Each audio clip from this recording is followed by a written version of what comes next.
name is Jason. I'm a sophomore in the program for this team. Hi, my name is Henrik. I'm a freshman, and I'm a driver and an engineer for this team. Hi, my name's Aishani. I'm a sophomore, and I do logbooking and scouting. My name's Chris. I'm in the 9th grade, and I do building and driving. So the features of our robot. First of all, we have the primary intake here with the rubber band rollers. It's as wide as physically possible to allow for as much room for error as possible when you're grabbing a ball. That then funnels into a smaller intake which runs at half the speed of the first one.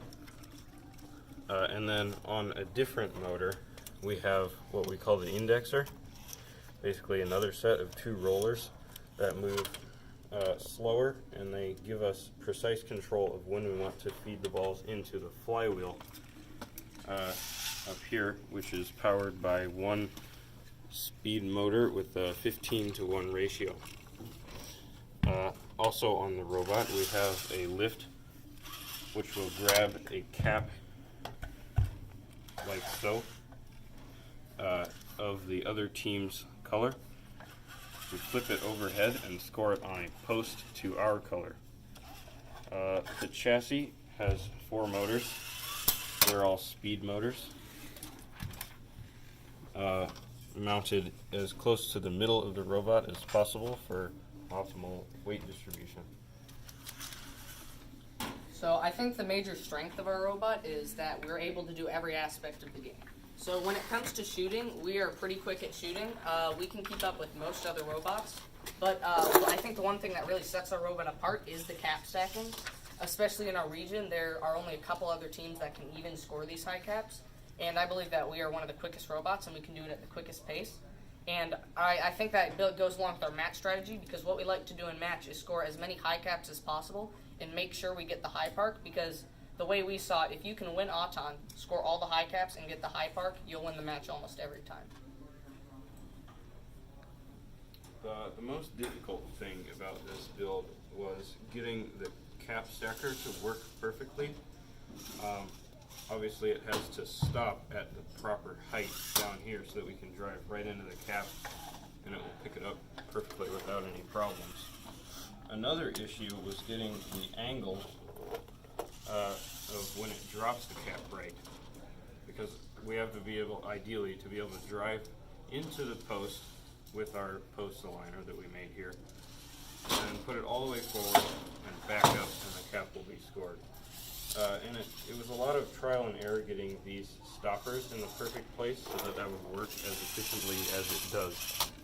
You can see we have stoppers here on the bottom, limiting it in that way, and then it stops right here, limiting it in the other way. Another problem that we had was the overheating of the flywheel motor. This motor is under a lot of load because of its extreme gear ratio, so it produces a lot of heat.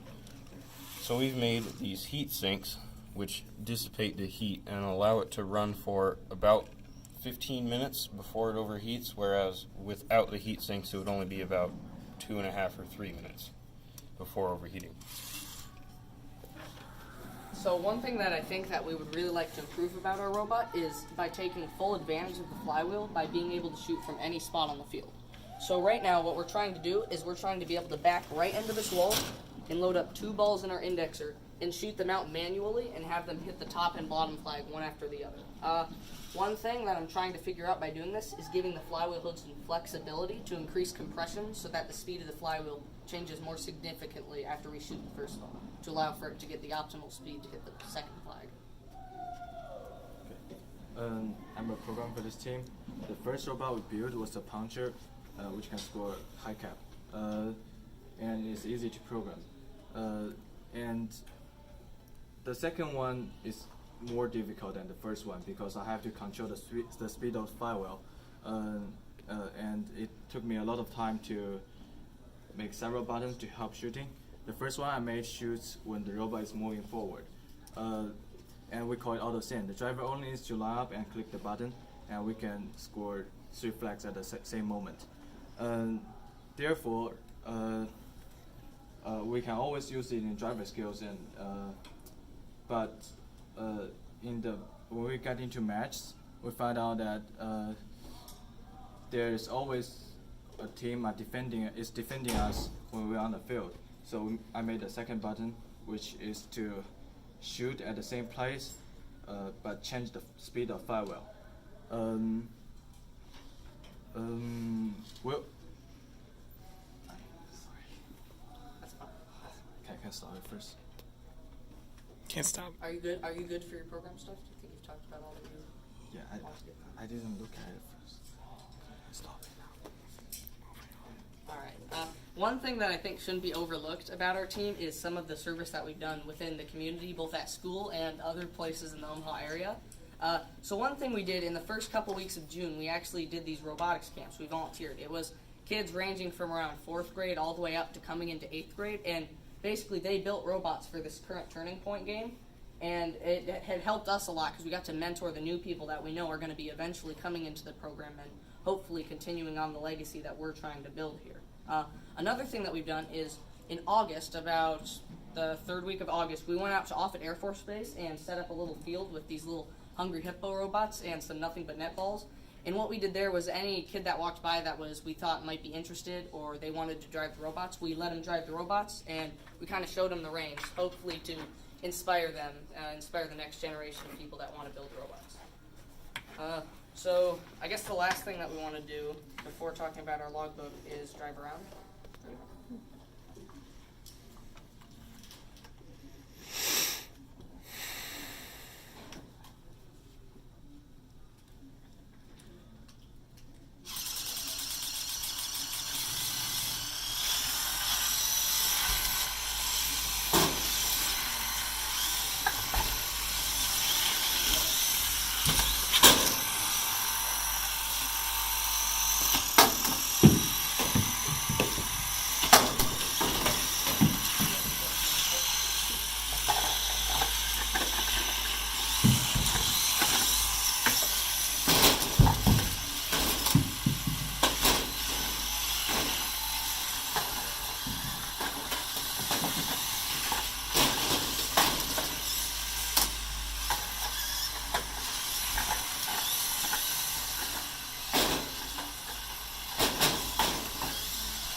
Here we have our logbook.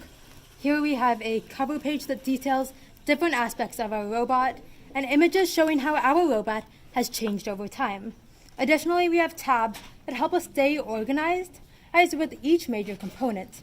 The first one is the build and brainstorm section, where for our brainstorm section, we create standards, we research and choose options, and then look at the advantages and disadvantages for each design that we came up with, and even looking at different aspects such as how motion affects it, and look at it effectively in a design matrix so we can come up with a clearer choice. After this, we have in-depth explanations with the materials and instructions on how to create this mechanism. Additionally, we stay on track throughout all of this with our goals, where we basically create a plan of what we have done and what we have yet to do so that we can always stay on track.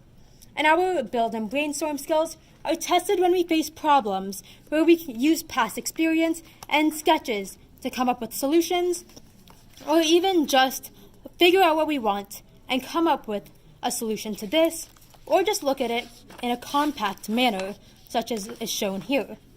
Furthermore, with our competitions, we say the result, what we learned, and how it affected us in the future, along with alliance notes that we had from various tournaments. Additionally, when it comes to programming, we basically have different ways to show what is being done. And the first of which is to show images of our Auton and explain them in depth so that you can understand what is happening, along with explanations of each part of the code, and even in images of the field, explaining what is happening with our robot. And finally, we also have labeled and to-scale images with tonal shading that have labeled parts to show a different way of each part of our robot.